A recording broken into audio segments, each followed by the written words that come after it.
안녕하세요. 남편과 이혼 소송 중인 30대 여성입니다.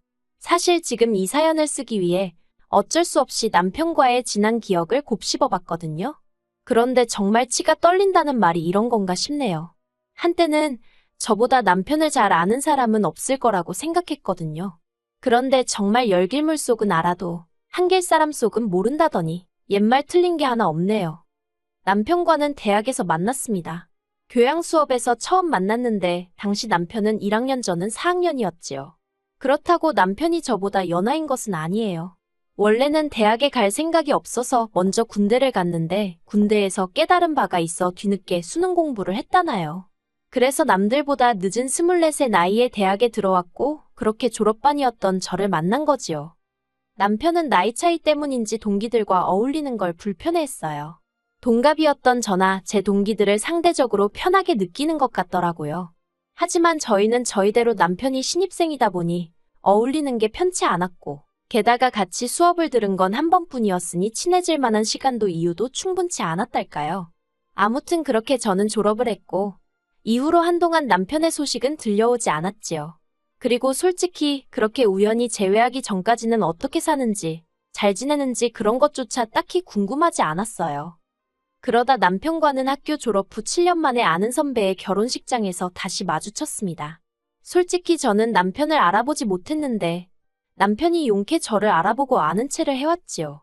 마침 저는 저대로 식장에서 결혼식 주인공인 선배를 제외하곤 아는 얼굴이 없어서 퍽 난감해하고 있었거든요. 그래서 그런 남편이 그 순간만큼은 얼마나 반가웠는지 몰라요. 저희는 자연스레 그간의 소식을 주고받았고 서로의 연락처도 교환했네요. 결혼식장에서 나와 헤어지면서 인사치레로 다음에 밥이나 한번 먹자고 했거든요. 그런데 그 말을 핑계로 남편이 하루가 멀다 하고 언제 볼 수 있냐며 연락을 해오기 시작하대요. 그리고 그 만남을 계기로 저희는 결국 연인 사이가 되었고 3년의 연애 끝에 결혼이라는 결실을 맺게 되었습니다. 하지만 결혼에 이르기까지 그 시간이 순탄했던 것만은 아니에요. 사실 남편과 제가 처한 상황이 다르다 보니 제가 언젠가 한번 헤어지자고 했었거든요. 처음 헤어지잔 말이 나왔던 건 경제적인 이유 때문이었어요. 남편과 재회를 했을 당시 남편은 다니던 회사를 관두고 공인회계사 자격시험을 준비하고 있었습니다. 반면에 저는 대학교를 졸업하자마자 취업에 성공해 회사원으로서 비교적 안정적인 생활을 이어가고 있었지요. 그리고 사정이 그렇다 보니 데이트를 하게 되면 아무래도 제가 비용을 많이 내게 되더라고요. 그게 아니면 먹고 싶거나 가고 싶은 곳을 다음으로 미루거나 포기를 해야 했고요. 그런데 이런 데이트 방식이 저에게는 솔직히 부담스러웠던 게 사실이에요. 그래서 남편에게 일단 시험에 합격하고 나서 다시 만나자고 조심스레 애둘러 이별을 고했습니다. 그리고 저는 남편도 이런 제 사정을 충분히 이해했을 거라 생각했어요. 하지만 그게 아니었던 모양이에요. 헤어진 지 일주일도 되지 않아서 남편이 저희 집 앞으로 찾아왔거든요. 퇴근하는 저를 붙들고는 엉엉 울면서 공부에 집중을 할 수 없답니다. 안 지나서나 제 생각만 난다고요. 그러면서 자기 시험 끝날 때까지만 옆에 있어주면 안 되겠냐는 거예요. 사귀는 내내 가진 것도 없으면서 자신만만하던 사람이었는데 그렇게 무너지는 모습을 보여줄 줄은 몰랐어요. 그래서 마음 같아선 정신 차리라고 모질고 매정하게 말해주고 싶었는데 그 말을 차마 입 밖으로 꺼낼 수가 없었네요. 그래서 유야무야 다시 사귀게 되었습니다. 하지만 결국 남편은 1차 시험조차 통과하지 못했어요. 그 원망은 오롯이 저에게 돌아왔고요. 제가 자기를 불안하게 해서 자기가 수험 기간 내내 마음 편히 공부에 집중할 수가 없었다나요. 어이가 없고 억울하긴 했지만 헤어지자고 했던 건 사실이었잖아요.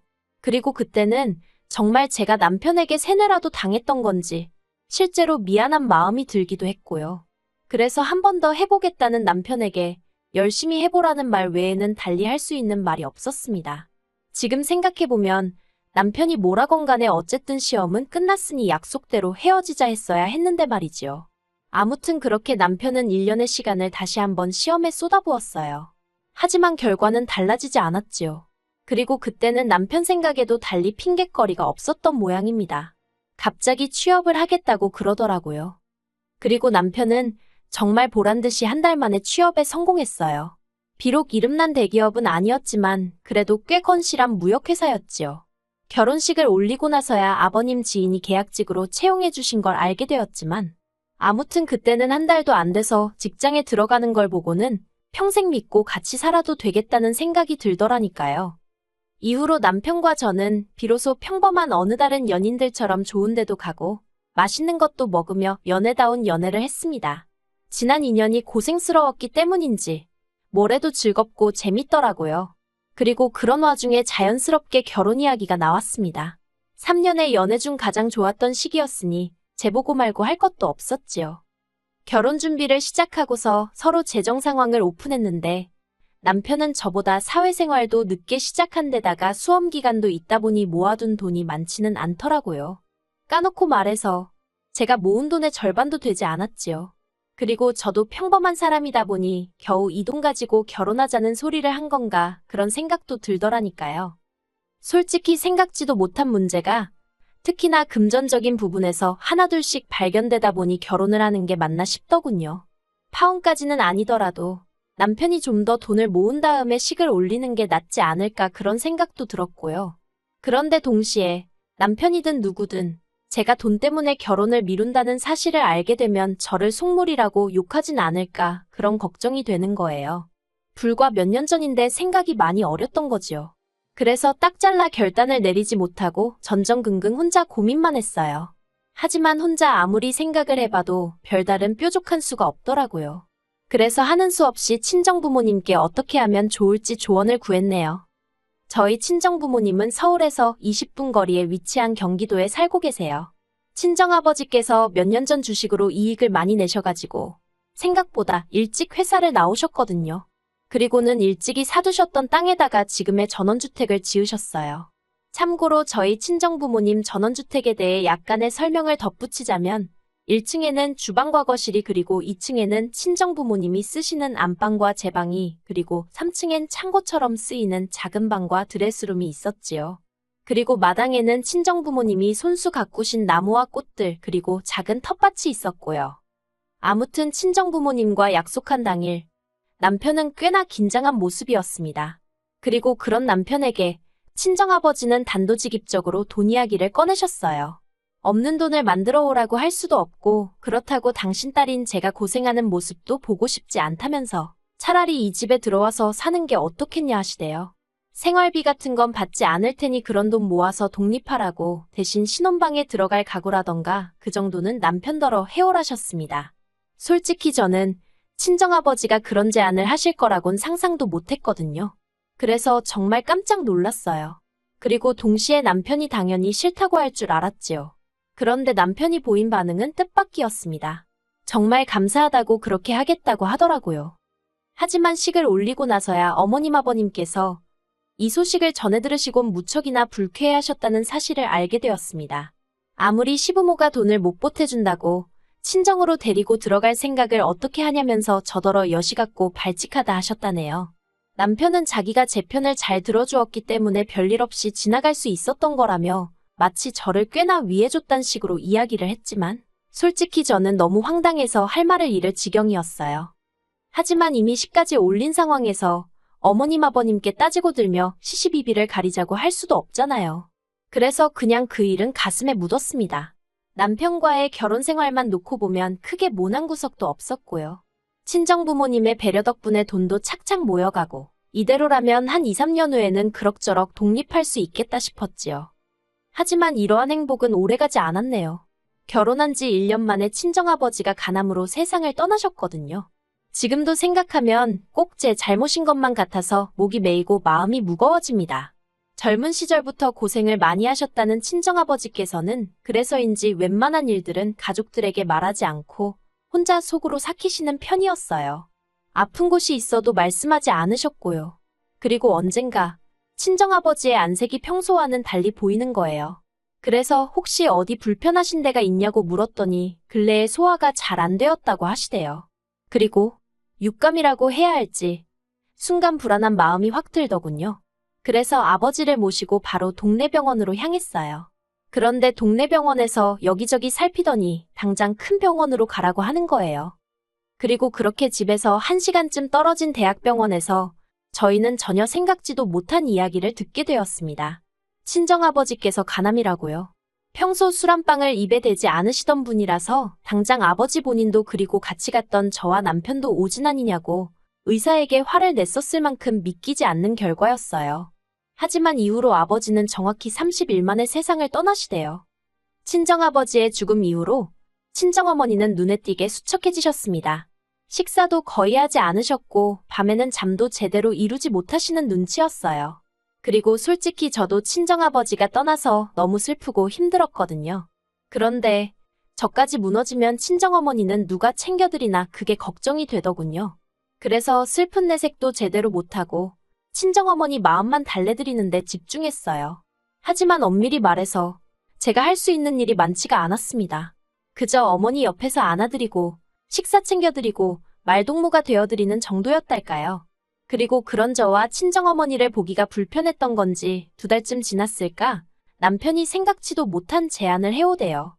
남편은 친정어머니께 당분간 안방을 비워두시고 작은 방에서 생활을 해보시는 게 어떻냐고 물었습니다. 친정아버지가 생전에 지내시던 공간이다 보니 친정어머니가 더 힘들어하시는 것 같다면서 일부러 거리를 좀 둬보면 도움이 될 것 같다나요. 그리고 그때는 저도 친정어머니도 의지할 곳이 필요했던 탓인지 남편의 그런 말이 꽤나 그럴듯하다고 생각했어요. 그래서 남편 말대로 친정어머니가 안방에서 나와 작은 방으로 옮기셨습니다. 아버지와 지내시던 안방은 아버지 생각이 많이 나시거나 그럴 때 한 번씩 들여다보는 공간으로 두기로 했고요. 그런데 그렇게 친정어머니를 작은 방으로 모시고 며칠 되지 않았던 때였어요. 남편하고 같이 방에서 TV를 보고 있었는데 뜬금없이 시부모님 이야기를 꺼내더라고요. 2분 사시는 전셋집 계약이 끝나가는데 계약금을 올려달라고 했다는 거였지요. 그래서 그러면 앞으로 어떻게 하냐고 대출이라도 받으셔야 하냐고 물었습니다. 무슨 뜻이 달리 있던 게 아니라 그냥 궁금해서 물어본 거였네요. 그런데 남편은 어머님 아버님이 지금 대출을 받으신다고 하면 앞으로 그걸 어떻게 갚냐면서 저더러 갑갑한 소리를 한다는 식으로 짜증을 내는 게 아니겠어요. 그때는 저도 짜증이 나서 그러면 집을 줄이셔야지 별 수 있냐고 쏘아붙였습니다. 솔직히 갑자기 시부모님 이야기에 전세금 어쩌고 하니까 기분도 언짢고 어이가 없더라고요. 그리고 그때 남편이 그래서 자기가 생각을 해봤는데 어머님 아버님을 이 집으로 오시게 하면 좋겠답니다. 황당해서 제가 그게 무슨 소리냐 했어요. 솔직히 저는 속으로 끼케야 전세금이나 좀 보태달라고 하려고 저렇게 밑밥을 까는 건가 생각하고 있었거든요. 그런데 합가라니 그것도 저희 집도 아니고 저희 친정부모님 집인데 제가 말이 되는 소리를 하라고 화를 냈어요. 그런데 뻔뻔하게도 남편은 집도 크고 방도 비어있는데 안 될 건 뭐냐입니다. 언제까지 안방을 비워둘 수도 없는 노르산이냐면서 자기가 보니까 저희 친정어머니가 작은 방에서 생활하는 것도 불편해하지 않으시는 것 같다나요. 그러면서 이참에 안방은 시부모님께 내어드리자는 거예요. 그 말을 듣고 솔직히 저도 모르게 순간 손이 먼저 나갔어요. 남편 뺨을 때리면서 정신 차리라고 소리를 질렀지요. 당장 내일이라도 다시 친정어머니 안방으로 가시라고 할 거니까 그런 말도 안 되는 망상은 진작에 때려치라고 아주 고래고래 소리를 질렀습니다. 친정아버지 돌아가신 지도 얼마 안 돼서 힘들어하는 와이프한테 지금 합가를 운운하는 것도 부족해서 어디다 누구를 살게 하겠다는 거냐고. 그리고는 제가 남편더러 뻔뻔해도 정도가 있어야 할 거 아니냐고 화를 냈네요. 그러자 남편도 저를 한 대 때릴 기세로 손을 들더니 이제 장인어른도 돌아가셨고 이 집의 남자라곤 자기 하나 아니냐면서 앞으로 큰 결정은 자기 뜻에 따르랍니다. 그리고는 욕을 하고 1층으로 내려가는데 정말 내가 알던 사람이 맞나 싶을 정도로 사람도 달리 보이고 한마디로 어찌할 바를 모르겠대요. 솔직히 이후로 남편이 꼴도 보기 싫었어요. 남편이 벗어놓은 양말 한 짝까지 다 갈갈이 찢어놓고 싶었을 만큼 남편이 싫었네요. 하지만 하루 종일 집에 계시는 친정어머니께 남편이 행여나 해코지라도 하지 않을까 걱정도 되었고 그래서 일단은 이혼이고 뭐고 그런 건 생각도 못하고 오로지 친정어머니만 챙기느라 마음이 급했습니다. 그렇다 보니 원치 않았어도 남편 비위를 맞춰주는 일이 생겼고 그러니 남편은 남편대로 제가 자기한테 시쳇말로 쫄았다고 생각했나 봐요. 날이 갈수록 아주 자기가 이 집에서 모나 되는 것 마냥 주인 행세를 하질 않나? 정말 가짠터라니까요. 그리고 기어이 남편이 저를 폭발하게 만들었습니다. 그날은 친정어머니의 생신이었는데 원래대로면 집에서 한상 차려드렸을 거예요. 하지만 남편 때문에 그러고 싶지가 않대요. 음식을 차려놓으면 남편도 처먹을 텐데 그 꼴이 보기 싫었거든요. 이렇게 쓰면서 돌이켜보니 정말 남편이 싫었던 모양입니다. 헤어지는 건 하루 이틀 시간 문제였던 거지요. 아무튼 그래서 친정어머니를 모시고 고급 레스토랑으로 향했어요. 식사를 마치고는 친정어머니 아래 위로 옷 한 벌도 해드릴 생각이었지요. 그런데 식사를 마치고 차에 올라탔는데 어머니가 속이 별로 안 좋다고 하시는 거예요. 쇼핑도 생각이 없으시다고 그냥 집으로 갔으면 좋겠다고요. 그리고 생각해보면 정말이지 친정어머니 덕분에 살았다고 해도 과언이 아닙니다. 아쉬운 마음을 뒤로하고 집에 도착했을 때였어요. 현관에 들어가는데 집안이 시끌시끌. 이게 무슨 일인가 싶대요. 그리고 2층에서 저는 충격적인 장면을 보았습니다. 안방에서 남편이 어떤 아저씨와 친정부모님 가구를 드러내고 있는 게 아니겠어요. 옆에는 시부모님이 서 계셨고요. 제가 황당해서 이게 무슨 상황이냐고 물었습니다. 그러자 남편이 시부모님 모시고 온다고 했던 거 생각 안 나냐고 되려 저에게 소리를 치대요. 그래서 남편 옆에 있던 아저씨에게 여기 집주인이 저희 어머니신데 지금 누구 허락을 받고 이러고 계시냐고 물었습니다. 그러자 그 아저씨가 화들짝 놀라면서 하는 말이 여기 젊은 사장님이 자기 집이라고 했다면서 기존 가구 다 빼서 처분하고 시부모님 짐으로 채우라고 그랬다는 거예요. 이삿짐차도 근처에 거의 다 도착했다나요. 제가 친정어머니더러 작은 방에 가 계시라 했습니다. 경찰도 부르라고요. 시부모님은 시부모님대로 이게 무슨 상황이냐면서 저에게 소리를 지르기 시작하셨습니다. 이제 와서 여기 못 산다고 하면 당신들은 어디로 가란 이야기냐며 여기 살게 되는 줄 알고 짐도 다 빼왔다고 못 나간다고 배째라 하시대요. 그리고는 원래 아들 없는 집에서는 사위가 아들 노릇하는 거고 장인이 죽었으면 이 집 가장은 자기 아들이 맞는 건데 그러면 아들이 자기 부모 좀 모시고 살 수도 있는 거랍니다. 결국 안 되겠다 싶어서 돈 한 푼 없이 아들만 맨몸으로 덜렁 장가 보내놓고 이제 와서 사돈 재산을 탐내시냐 했습니다. 이래서 수준 안 맞는 집구석하고는 상종을 말았어야 한다고. 저도 그런 말까지 제가 하게 될 줄은 몰랐어요. 그러자 남편이 저를 때리려고 또 다시 손을 들었는데 그건 다행히 옆에서 짐 빼고 계시던 아저씨가 무슨 짓이냐며 남편을 막아서 주셨지요. 듣자 하니 지금 막무가내로 남의 집에 눌러 앉겠다 하는 것 같은데 그러는 거 아니라면서 제 편도 들어주셨고요. 그리고 그때 경찰이 도착했습니다. 왜인지 그 아저씨는 저보다 더 열과성을 다해서 경찰에게 상황 설명을 하시더라고요. 나중에서야 제가 자기를 고소하기라도 할까봐 걱정이 되기도 했고 당신도 시집 보낸 딸이 있어서 그랬다는데 아무튼 감사한 일이었지요. 경찰의 개입으로 상황은 일단락이 되었습니다. 친정어머니가 남편에게도 시부모님에게도 당신 집에 있는 거 싫으니 나가달라고 하셨고 경찰도 집주인이 싫다 하면 별 수 없다면서 짐 챙겨 나오라고 했거든요. 어머님 아버님이 저희 어머니더러 심보가 그래서 남편이 일찍 죽은 거라 막말을 하시길래 저도 두 분 말씀하시는 거 보니 왜 집구석이 그 모양 그 꼴인지 알겠다고 받아쳐버렸네요. 그 나이 되도록 뭐하고 사셨길래 아들 재산도 아니고 사돈 재산에 침을 바르려고 하냐고요. 그러자 남편이 경찰이 있는데도 또 손을 들어서 경찰에게 제지를 당했고 난장판도 그런 난장판이 없었습니다. 그리고 이후로 저는 남편을 고소했고 이혼 소송을 시작했어요. 서로 못 볼 꼴을 다 본 상황이라서 웬만하면 협의 이혼을 하려고 했는데 친정아버지가 친정어머니 앞으로 남긴 그 전원주택의 절반을 자기에게 달라는 말도 안 되는 소리를 짓거리면서 버텨가지고 방법이 없었네요. 그래도 제가 이길 거란 확신이 있기에 지금 이 시간이 지겹긴 해도 걱정은 되지 않습니다. 그리고 친정어머니는 친정아버지와의 추억이 그립고 아쉽지만 집을 팔기로 하셨어요. 집을 팔고 서울에 있는 아파트를 사서 저랑 둘이 살기로 했거든요. 하늘에 계신 친정아버지께서도 충분히 이해해 주실 거라 믿습니다. 한편 후기라고 해야 할지 멋대로 전세 빼서 서울에 살림살이 다 싸들고 올라오신 어머님 아버님은 결국 반지하 빌라에 전세로 다시 들어가셨고요. 남편도 거기 같이 사는 눈치예요. 저더러 자기가 혼수해왔으니까 그 돈부터 돌려달라는데 생활비 안 내고 저희 집에서 먹고 잔 건 어떻게 계산할 거냐고 못 준다 했거든요. 그래서 뭐 당분간이 될지 평생이 될지는 모르겠지만 어쨌든 어머님 아버님하고 살지 않으면 갈 곳이 마땅치 않았을 거예요. 어떻게 끝내야 할지 모르겠지만 아무튼 돈 앞에선 장사 없다더니 정말 그 말이 딱이네요. 비록 이혼녀 딱지가 붙긴 했지만 그래도 돈은 안 뜯겼으니 천만 다행이다 생각하고 앞으로 좀 더 주의하면서 살겠습니다.